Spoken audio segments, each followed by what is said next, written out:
Bismillahirrahmanirrahim. Assalamualaikum warahmatullahi wabarakatuh. Alhamdulillahirabbil alamin wassalatu wassalamu ala asyrafil anbiya'i wal mursalin wa ala alihi wa ashabihi ajma'in. Jamaah yang dirahmati Allah, pada malam hari ini insyaallah kita akan lanjutkan kembali pembahasan Sholatul Mukmin atau ensiklopedia salat jilid yang kedua. Dan sebelum mulai pembahasan, saya menganjurkan untuk teman-teman yang sudah ikut kelas-kelas bahasa Arab untuk bisa mengikuti kajian ini dengan menggunakan buku berbahasa Arab supaya bisa latihan memahami kitab gundul dengan setidak-tidaknya mengikuti kajian ini meskipun mungkin ada sebagian kosakata yang belum dipahami, tapi ya ini latihan begitu ya. Kita akan masuk dalam masalah yang ke-35, la yuqimu ahadan min makanihi liyajalisa fihi. Untuk menghemat waktu kita dengar pembaca membacakan Indonesia. Untuk yang menyimak bahasa Arab silakan disimak di halaman 601. Silakan.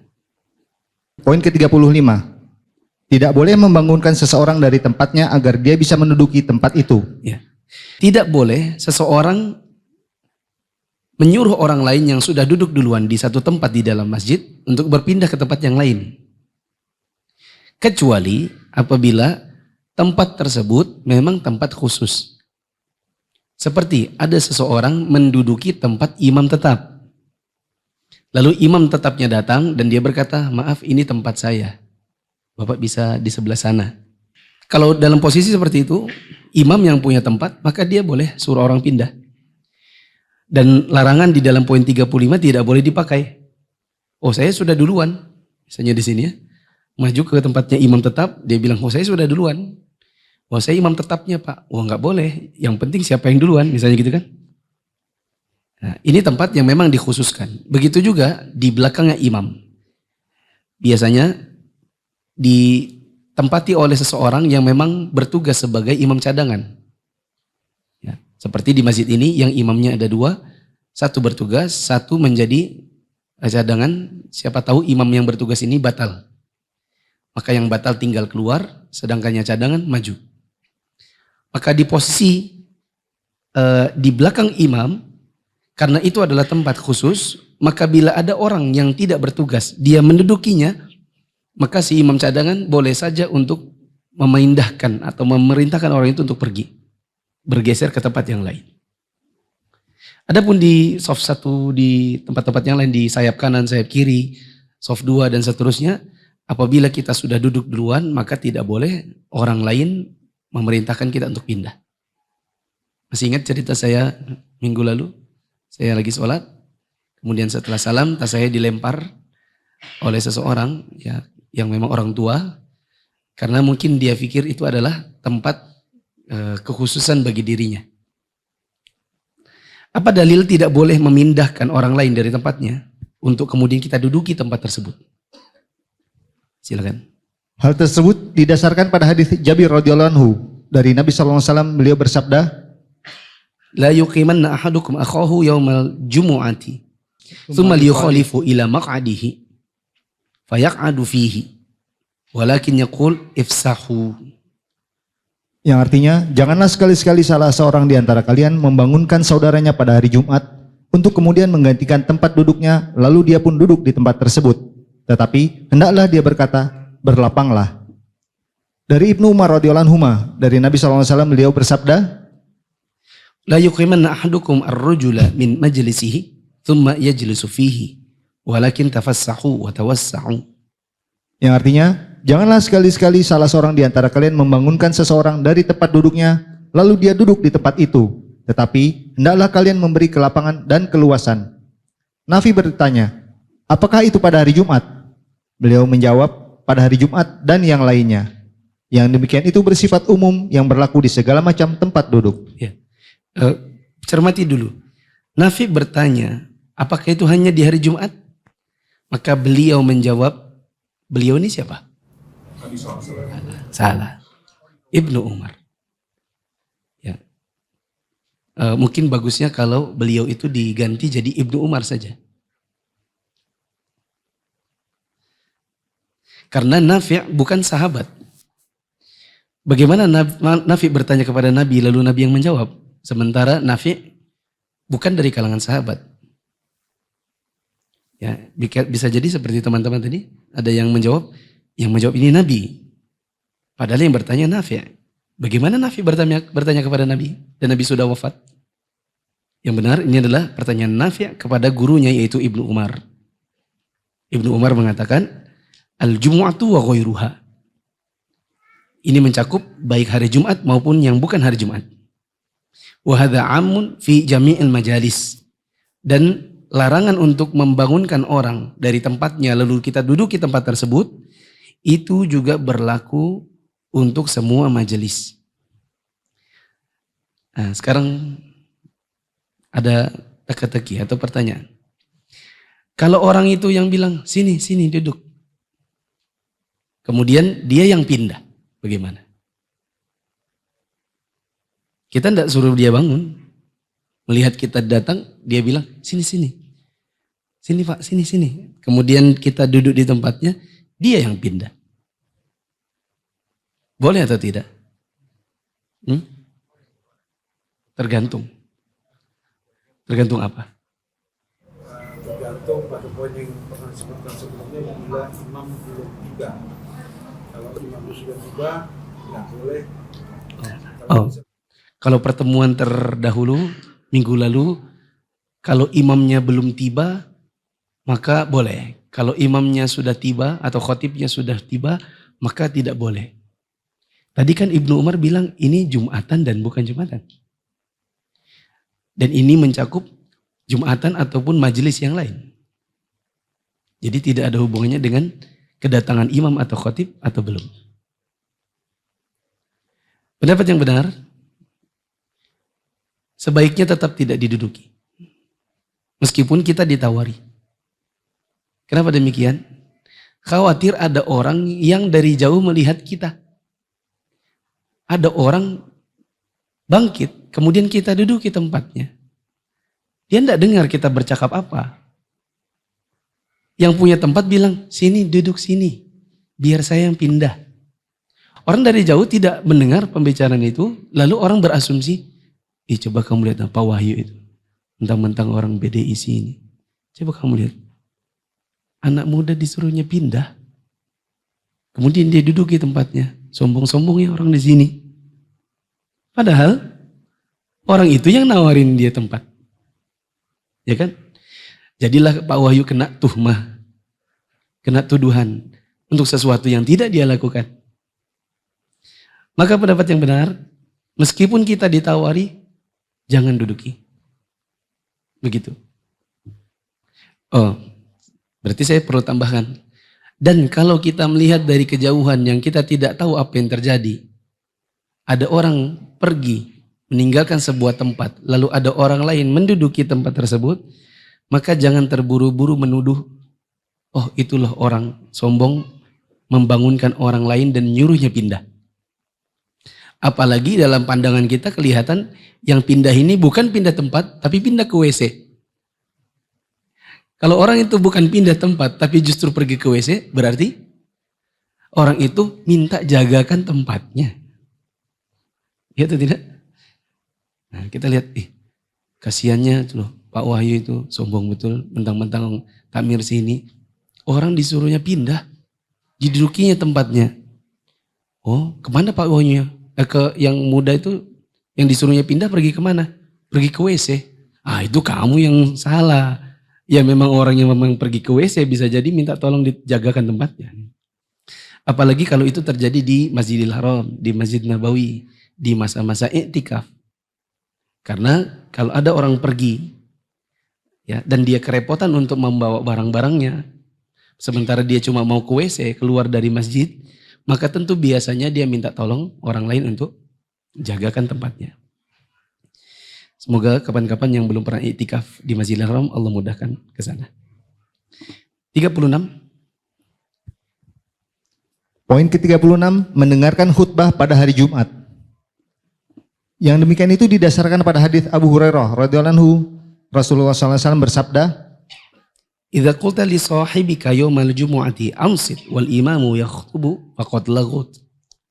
Yang artinya, jika kamu katakan kepada temanmu pada hari Jumat, diamlah. Sementara imam tengah menyampaikan khutbah, berarti kamu telah berbuat sia-sia. Ya. Di antara adab di dalam masjid yang kita dilarang, maksudnya, dan ini termasuk larangan di dalam syariat kita adalah bicara di saat khotib sedang berkhutbah Jumat. Di sini yang perlu di-highlight, distabiloi kata-kata Jumat. Karena insya Allah ini tidak mencakup khutbah Id. Khutbah Id kita ngobrol boleh. Jangankan ngobrol, kita pulang saja boleh.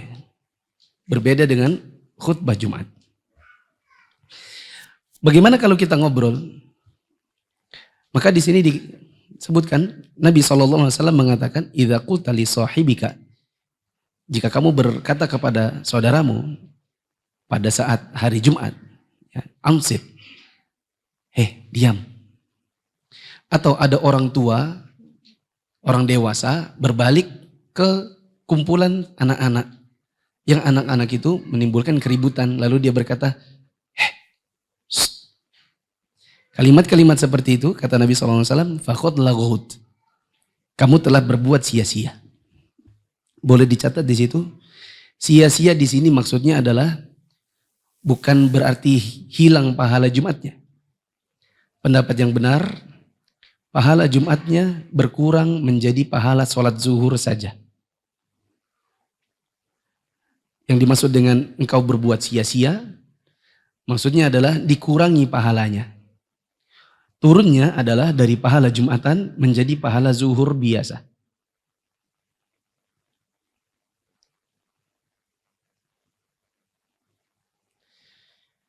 Kemudian bagaimana kalau kita tidak berkata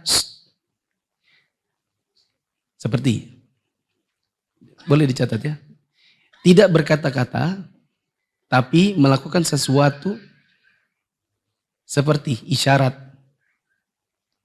Kita tidak bilang diam, tapi kita cuman kasih ini jari telunjuk dikasih ke bibir. Maka ini sama. Kenapa? Karena ketika kita bilang, ketika kita meletakkan jari telunjuk di bibir, itu melazimkan kita pasti menatap orang yang disuruh diam. Saya ulang. Kenapa hukumnya sama? Karena manakala kita meletakkan jari telunjuk di bibir sebagai isyarat diam, meskipun tidak berkata itu melazimkan pandangan muka kita pasti ke orang yang kita suruh diam.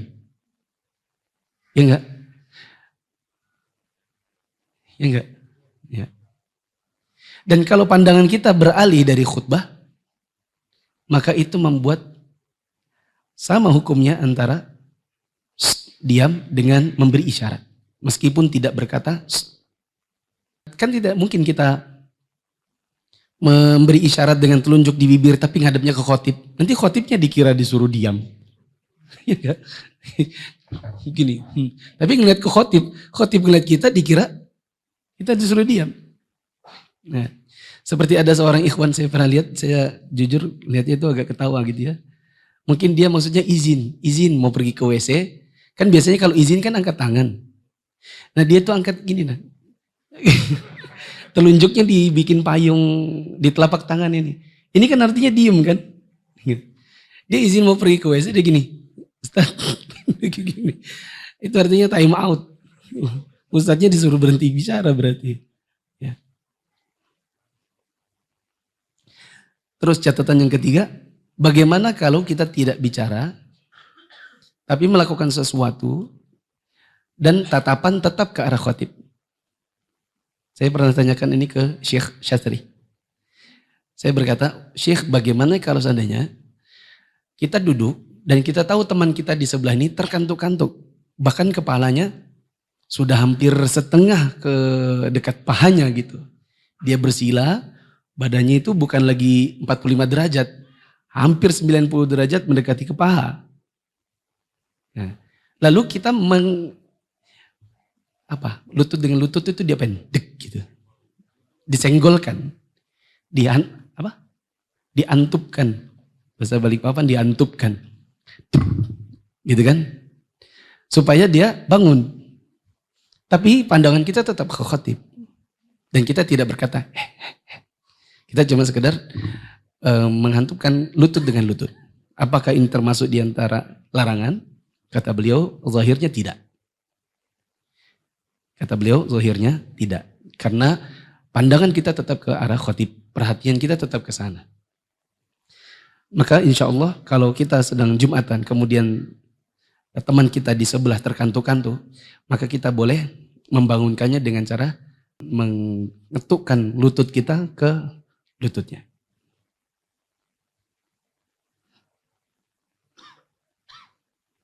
(37)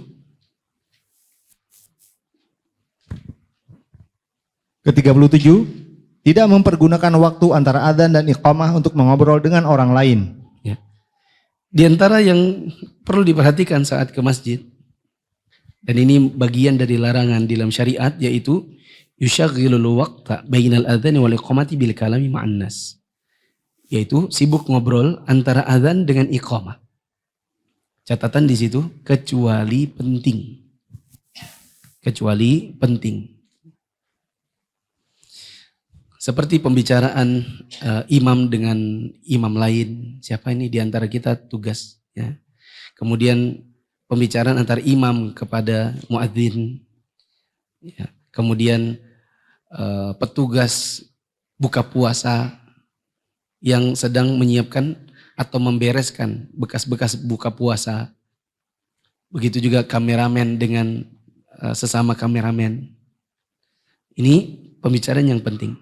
Adapun yang tidak penting, apalagi yang sifatnya itu duniawi. Apalagi yang sifatnya itu jualan, perniagaan. Maka ini tidak layak. Lanjut. Sebab dengan mengobrol berarti telah menyia-nyiakan waktu yang sangat berharga hanya untuk gosip dan banyak bertanya tentang urusan dunia, serta enggan membaca Al-Quran dan berzikir. Telah diriwayatkan dari Abdullah bin Mas'ud radhiyallahu anhu yang dimarfukannya, Sayakun fi akhir zaman qaumun yajlisuna fil masajidi hilaqan imamuhum ad-dunya fala tujalisuhum fa innahu laysa lillahi fihim hajah. yang artinya pada akhir zaman kelak akan ada sekelompok orang yang duduk-duduk di masjid dalam beberapa lingkaran. Imam mereka adalah dunia. Oleh karena itu, janganlah kalian duduk bersama mereka karena Allah tidak membutuhkan mereka. Nah, ini adalah dalil kita dilarang untuk duduk-duduk di masjid yang sifatnya adalah pembicaraan dunia. Nah, berarti termasuk diantaranya teman-teman misalnya mau rapat pembentukan usaha mudorobah bareng misalnya, mau bikin syirkah, tapi rapatnya di masjid. Maka ini tidak diperbolehkan. Yang benar di antara adzan dan iqamat itu adalah memperbanyak doa. Karena di antara adzan dan iqamat adalah termasuk di antara waktu yang mustajab. 38. Ke-38, tidak membatasi tempat tertentu dengan sajadah dan semisalnya, baik pada hari Jumat maupun hari-hari lainnya. Ya. Di antara yang dilarang di dalam syariat kita berkenaan dengan masjid adalah hajzul makan, yaitu booking tempat. Di situ apa tulisannya? Membatasi tempat. Tidak membatasi tempat. Coba bahasa yang lain selain booking apa ya? Kafling. Tidak mengkafling tempat. Betul ya? Jadi kalau kita datang, kita booking tempat. Caranya naruh sajadah terus pulang. Itu apa namanya? Kalau kita bilang membatasi tempat, kayak takutnya dikira di pagar. Booking tempat lah ya. Nanti coba tolong dikoreksi nanti di grup. Hajaz ini mungkin bagusnya booking tempat. Kalau booking tempat paham kan? Ya. Ada orang booking tempat, misalnya di hari Jumat. Karena dia pikir nanti dia akan terlambat. Hari ini dia akan ada kegiatan yang membuat dia akan terhalang datang ke masjid jam 12 misalnya. Sementara dia maunya ada di tempat depan. Ya. Dia maunya ada di soft 1. Lalu kemudian dari pagi, bahkan dari subuh, pulang dari sholat subuh, dia nggak langsung pulang, tapi dia letakkan sajadahnya di soft 1. Terus pulang, pergi kerja. Ya, jam 12.15, jam 12.20 baru datang. Baru misi tabe lewat gitu. Kemana Bapak ini? Ternyata dialah pemilik sajadah tadi. Yang kalau orang datang misalnya jam 12 kurang, karena dia sebenarnya mau mengajar keutamaan tempat di depan, maka dia pun segera datang. Dia dapati ada tempat 1 kosong, nggak ada orangnya, tapi sudah ada sajadahnya. Akhirnya dia tidak bisa mengisi tempat tersebut. Ini namanya hajzul makan. Bolehkah booking tempat seperti ini? Silakan dibaca. Sebab dengan demikian itu berarti dia telah menggosop atau mengambil dengan paksa suatu tempat di masjid dan melarang orang lain yang datang lebih awal untuk mengerjakan sholat di tempat tersebut. Ya. Saya jadi teringat juga, kadang-kadang sebagian masjid, terutama masjid-masjid besar, itu ada tempat-tempat misalnya dikasih di soft 1, dikasih mika. Mikanya ada banyak. Pertama khotib. Ya kan? Itu kan namanya hajizul makan. Khotib dikasih mika segitiga. Jadi nggak boleh ada yang duduk kecuali khotib. Meskipun juga khotibnya terlambat. Itu bagian dari hajizul makan. Jangan dulu berasumsi, oh nggak boleh ya. Kita kan belum baca selesai. Ada lagi mikanya wali kota. Ada lagi mikanya Pak Kapolda. Dan seterusnya, pejabat-pejabat. Seperti di salah satu masjid besar di sana, di situ, gitu kan. Saya pernah datang, mau duduk nggak boleh. Masalahnya itu sudah ada tulisan wali kota, Kapolda, begitu kan. Dan sampai khutbah dimulai, tak kunjung datang juga bapak-bapaknya. Akhirnya kita terpaksa duduk di bagian belakang. Sementara harusnya coba dapat dari tadi keutamaan soft 1, tapi terhalang gara-gara mika segitiga tadi itu. Tapi jangan terburu-buru. Boleh atau tidak boleh, belum kita baca. Ya. Diulang. Hal ini tidak boleh karena Sebab dengan demikian itu berarti dia telah menggosop atau mengambil dengan paksa suatu tempat di masjid dan melarang orang lain yang datang lebih awal untuk mengerjakan sholat di tempat tersebut. Yang diperintahkan syariat adalah datang sendiri lebih awal ke masjid. Sebab jika sajadah lebih dulu datang sedang dia sendiri datang belakangan, dengan demikian itu berarti dia telah menyelisih syariat dari 2 sisi. Yang pertama, dari sisi keterlambatannya. Padahal dia diperintahkan untuk datang lebih awal. Kedua, dari sisi tindakannya, menggosop suatu tempat di masjid dan menghalang-halangi orang-orang yang datang ke masjid lebih awal untuk sholat di tempat tersebut dan atau menyempurnakan barisan pertama. Terlebih lagi jika orang-orang sudah datang semua sedang dia datang terlambat, maka dia akan melangkahi banyak orang untuk menuju tempatnya itu. Al-Allamah Abdurrahman As-Sa'di rahimahullah mengeluarkan fatwa yang tidak membolehkan hal itu, seraya menjelaskan bahwa hal tersebut sama sekali tidak dibolehkan karena ia memang bertentangan dengan syariat dan juga dengan apa yang berlaku di kalangan para sahabat radhiyallahu anhum dan para tabi'in. Berarti di sini ada 3 masalah atau 3 keburukan yang timbul bagi orang-orang yang hajiz makan, booking tempat. Bisa dicatat di situ atau cukup dilingkari dikasih angka. Yang pertama adalah jadi terlambat. Yang pertama adalah terlambat. Karena dia pikir bisa nanti aja, gampang kan sudah ada sajadahku yang duluan, ya. Keburukan yang kedua adalah itu seperti gosop tempat. Apa itu gosop? ambil paksa. Karena tempat di dalam masjid itu tidak boleh di-booking dan itu adalah milik semua kaum muslimin kecuali yang memang dikhususkan seperti tempatnya imam dan yang di belakang imam. Yang sisanya itu adalah milik kaum muslimin semuanya. Tidak boleh dirampas. Siapa yang datang lebih dulu, maka dia yang berhak. Keburukan yang ketiga adalah bisa jadi melangkah-langkah, memisahkan manusia atau melangkahi pundak-pundak mereka. Dan ini dilarang sebagaimana sudah dibahas di pertemuan yang lalu. Meskipun saya di pertemuan yang lalu bilang ada kalanya boleh untuk memisahkan dua orang, ada kalanya tidak boleh. Atau ada kalanya kita boleh melewati celah-celah di antara kaum muslimin, ada kalanya tidak boleh. Jadi setidaknya ini 3 di antara keburukannya. Tapi coba dilihat di catatan kaki nomor 2. 2 maksud saya di kitab Arab. Kalau di situ catatan kaki yang terakhir di paragrafnya. Coba dibaca. Lihat Al-Fatawa Al-Sa'diyah halaman 182. Saya pernah mendengar Syekh Imam Abdul Aziz bin Abdullah bin Baz rahimahullah mengeluarkan fatwa yang tidak membolehkan hal tersebut.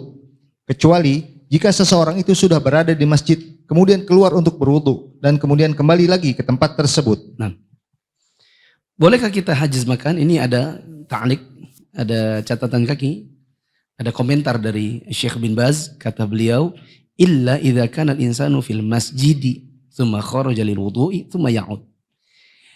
Tapi hajiz makan atau booking tempat itu diperbolehkan apabila orang itu sudah dari tadi berada di masjid. Kemudian dia booking tempat dengan meletakkan sajadah atau meletakkan tas atau meletakkan apapun yang merupakan miliknya. Lalu kemudian dia keluar dalam rangka untuk memperbaharui wudhu. Maka itu diperbolehkan. Begitu juga kalau di Masjidil Haram kita iktikaf. Biasanya sebagian teman-teman itu ada yang pulang karena untuk mencuci kah atau untuk keperluan lain. Kemudian supaya kita bisa iktikafnya rombongan, maka sebagian teman-teman tidurnya melintang. Tidurnya bukan satu lurus-lurus begitu, tapi tidurnya kayak diagonal. Tujuannya adalah untuk bookingkan tempat buat temannya. Lagi pula biasanya teman-teman itu datang lebih cepat. Jadi pulang setelah sholat subuh hanya untuk mencuci atau keperluan lain, lalu kemudian segera kembali lagi ke masjid. Bukan untuk nanti datangnya jam 12 baru muncul, enggak. Ya, di jam kedatangan jam 10 pun masih banyak jamaah yang belum datang. Wallahu a'lam bishawab. Terakhir 39. 39. Orang yang sedang junub atau wanita haid tidak boleh duduk di masjid. Ya. Bolehkah orang yang sedang junub atau haid duduk di masjid? Catatan penting terlebih dahulu, takut lupa. Atau teman-teman perhatikan dulu. Kata penulis, la yajlisul junubu wal haidu fil masjid. Orang yang junub dan orang yang haid tidak boleh duduk di masjid. Pertanyaannya, seolah-olah junub dan haid itu sama dalam masalah ini. Betul atau tidak? Halo? Ya. Seolah-olah sama.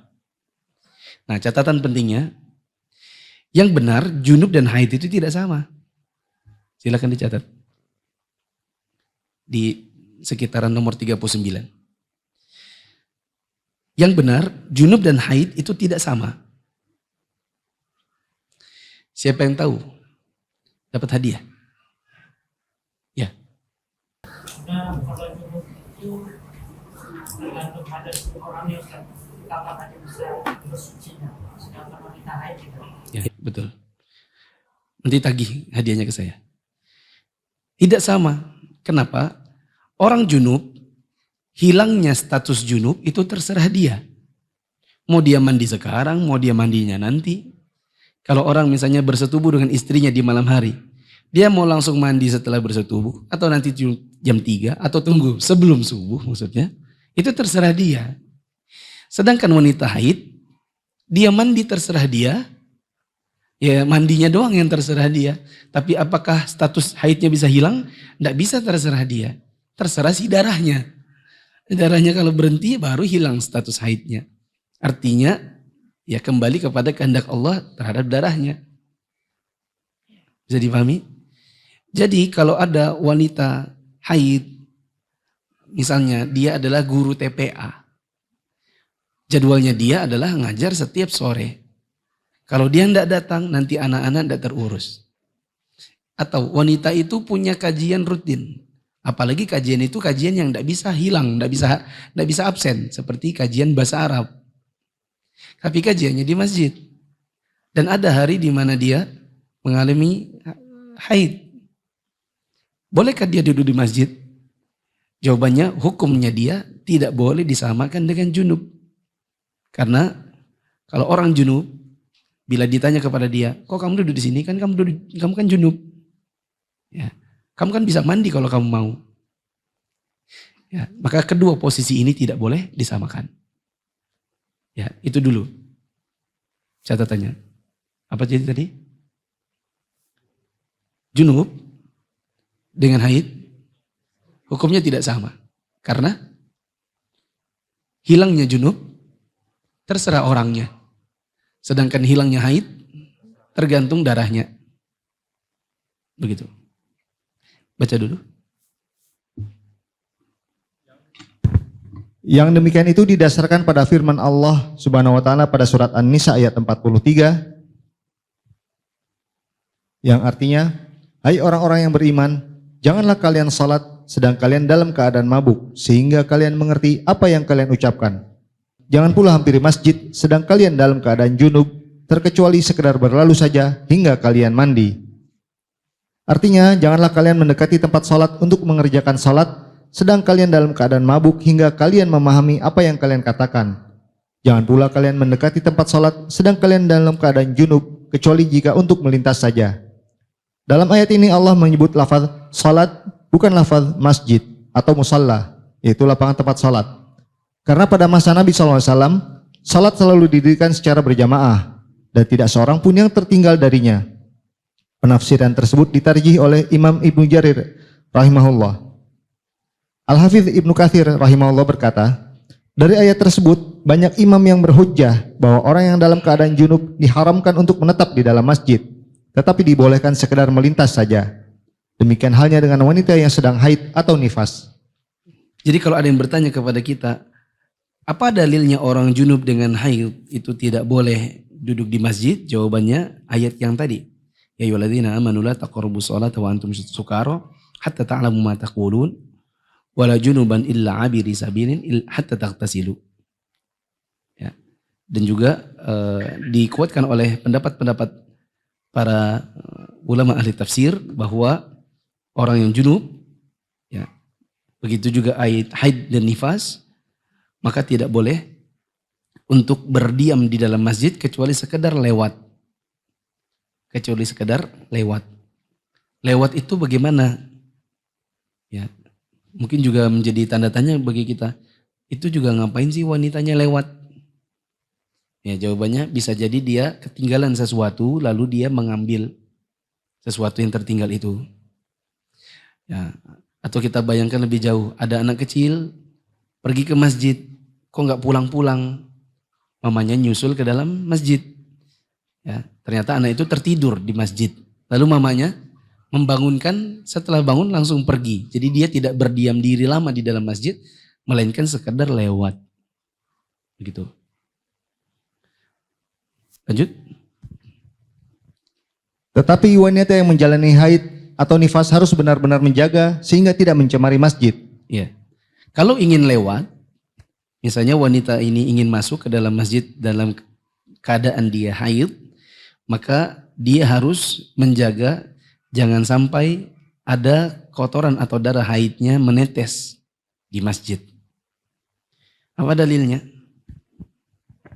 Dalam hadis Aisyah radhiyallahu anha disebutkan bahwa Nabi SAW pernah bersabda kepadanya, serahkanlah sajadah itu kepadaku di masjid. Aku berkata, sesungguhnya aku sedang haid. Maka beliau bersabda, sesungguhnya haidmu itu tidak terjadi pada tanganmu. Dalam hadis Abu Hurairah radhiyallahu anhu, dia bercerita, ketika berada di masjid, Rasulullah SAW bersabda, wahai Aisyah, serahkan satu baju kepadaku. Sesungguhnya aku sedang haid, jawab Aisyah. Maka beliau bersabda, haidmu itu tidak di tanganmu.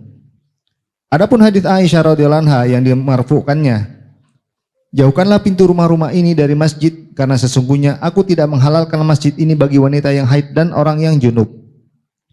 Yang demikian itu berlaku bagi orang yang duduk-duduk di masjid.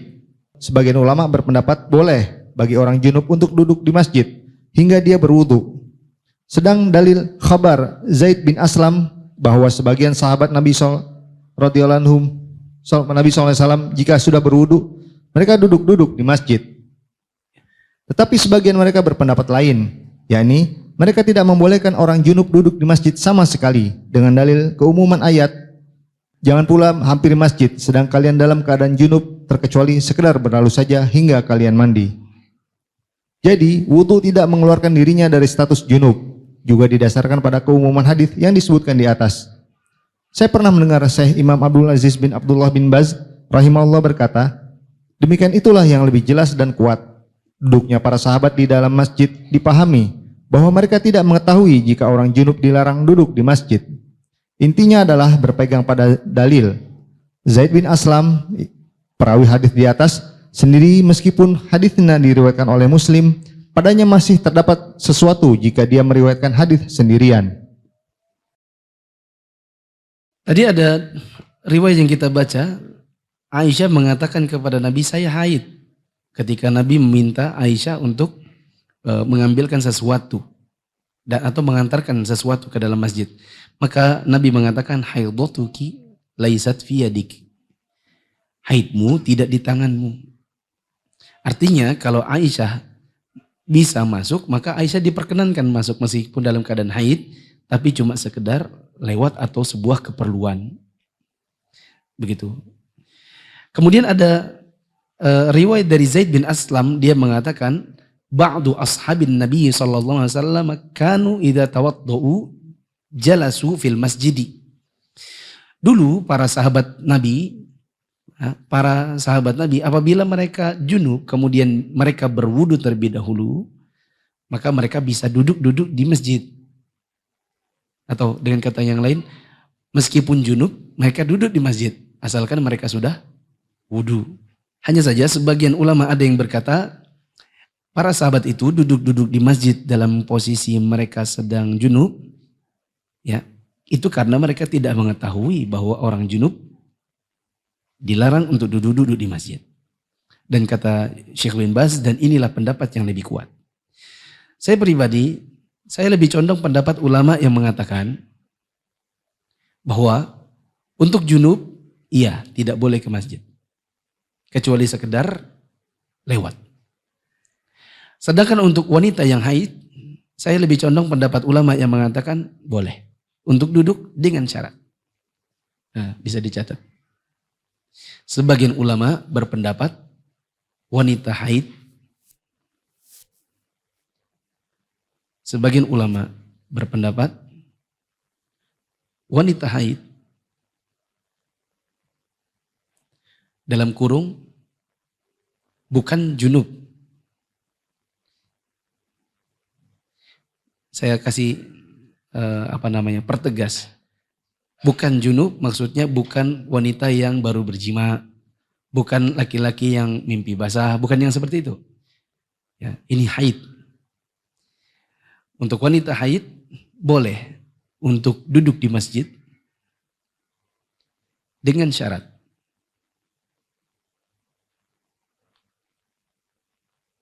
Satu,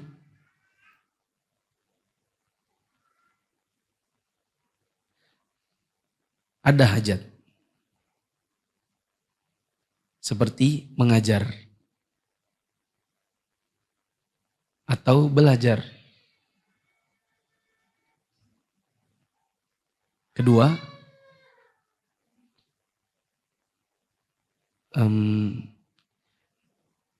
menggunakan pembalut. yang yang membuatnya aman dari mengotori masjid. Ada sebagian ulama yang mengatakan ijma, para ulama tidak boleh untuk Masjidil Haram. Ada nukilan sebagian ulama untuk Masjidil Haram tetap tidak boleh.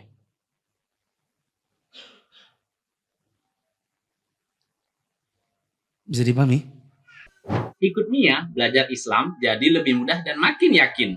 Kita belajar dari yang paling dasar, yang paling utama, dan yang paling kita butuhkan. Mufid Islamic Academy atau MIA adalah sebuah program pembelajaran Islam melalui pembahasan kitab-kitab para ulama yang dibahas secara terstruktur dan berjenjang. Untuk informasi lebih lanjut tentang pendaftaran, teman-teman bisa mengakses di media sosial Mufid TV Official, baik yang ada di Telegram, YouTube, Instagram, maupun di Facebook. Assalamualaikum warahmatullahi wabarakatuh.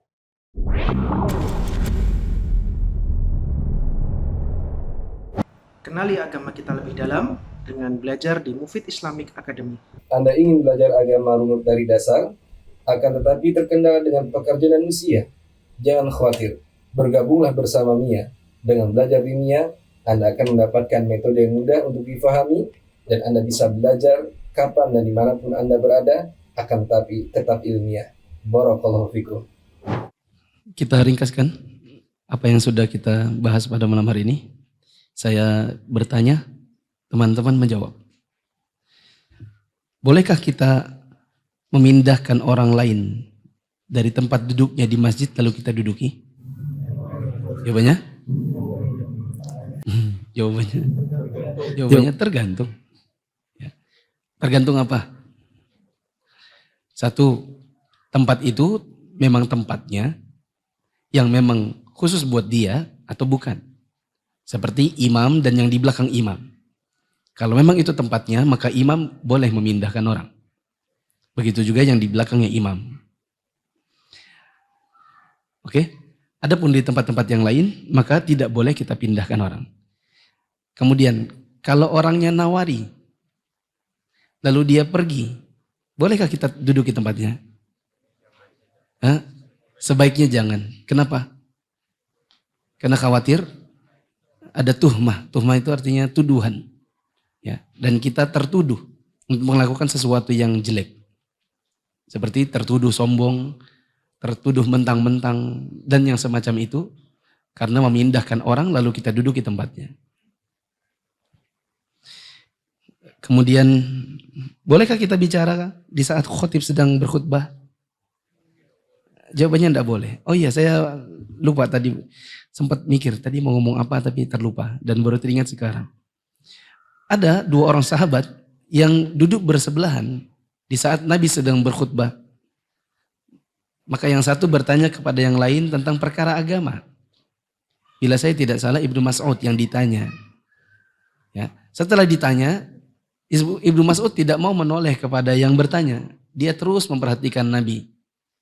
Setelah selesai Jumatan, maka yang bertanya, tanya lagi, apakah kamu marah kepada saya?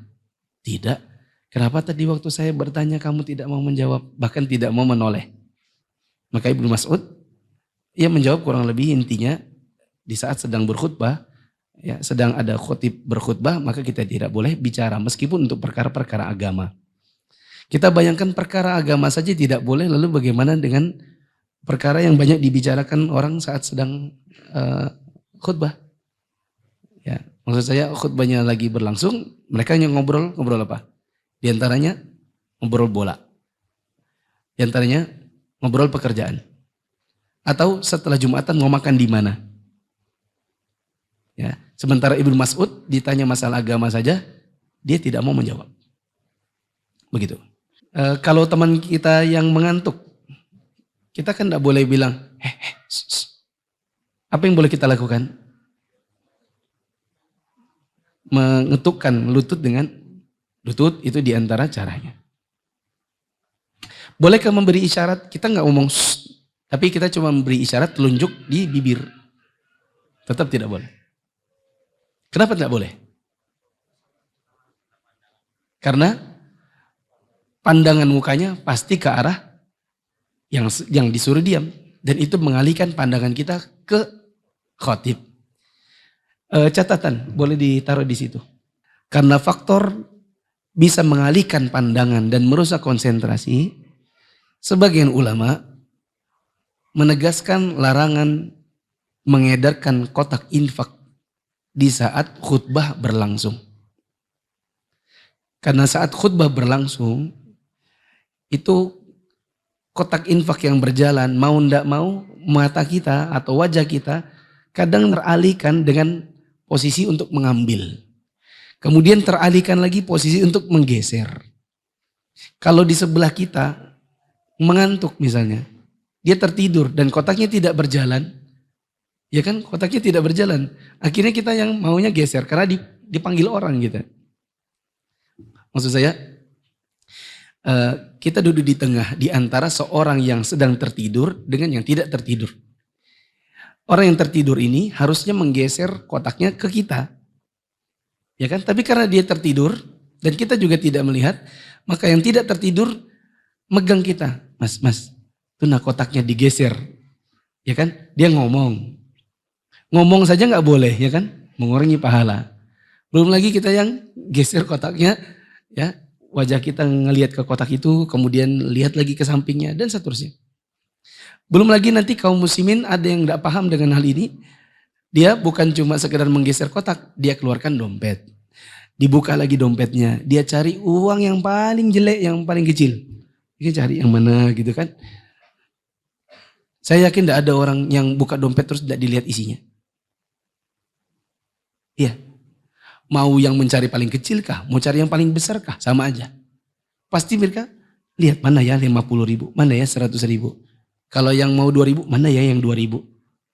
Sama aja, akhirnya matanya tuh lihat isi dompet. Begitu. Sehingga saat khutbah berlangsung yang benar tidak boleh kotak infak itu diedarkan. Karena mengalihkan pandangan kita dan orang-orang lain. Kalau kita jadi penyebab awalnya, ya, atau apalagi DKM-nya yang suruh, maka DKM-nya menanggung banyak kerugian orang-orang. Karena DKM adalah penyebab dari teralihkannya konsentrasi kaum muslimin mendengarkan khutbah. Solusinya apa? Ya, saya kadang ditanya, Ustadz solusinya kan soalnya itu adalah waktu di mana kita bisa mengumpulkan infak sebanyak-banyaknya tanpa ada orang terlewat. Karena orang sudah duduk. Nah kalau dia berjalan tuh kotak infaknya, itu adalah kesempatan untuk dapatkan donasi sebanyak-banyaknya. Karena orang lagi posisi duduk. Ya kan?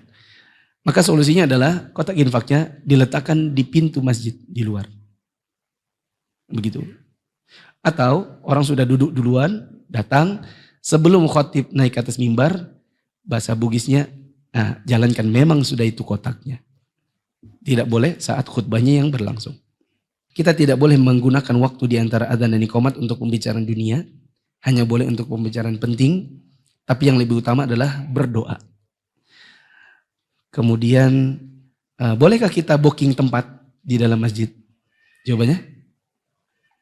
Tergantung lagi. Jawabannya tergantung. Kalau untuk booking tempat dalam rangka untuk bisa terlambat, maka ini tidak boleh. Ya, karena ada keburukan-keburukan. Pertama terlambat. Menyengaja terlambat. Yang kedua melangkah-langkahi orang yang sudah datang duluan. Yang ketiga itu seperti merampas atau menggosok.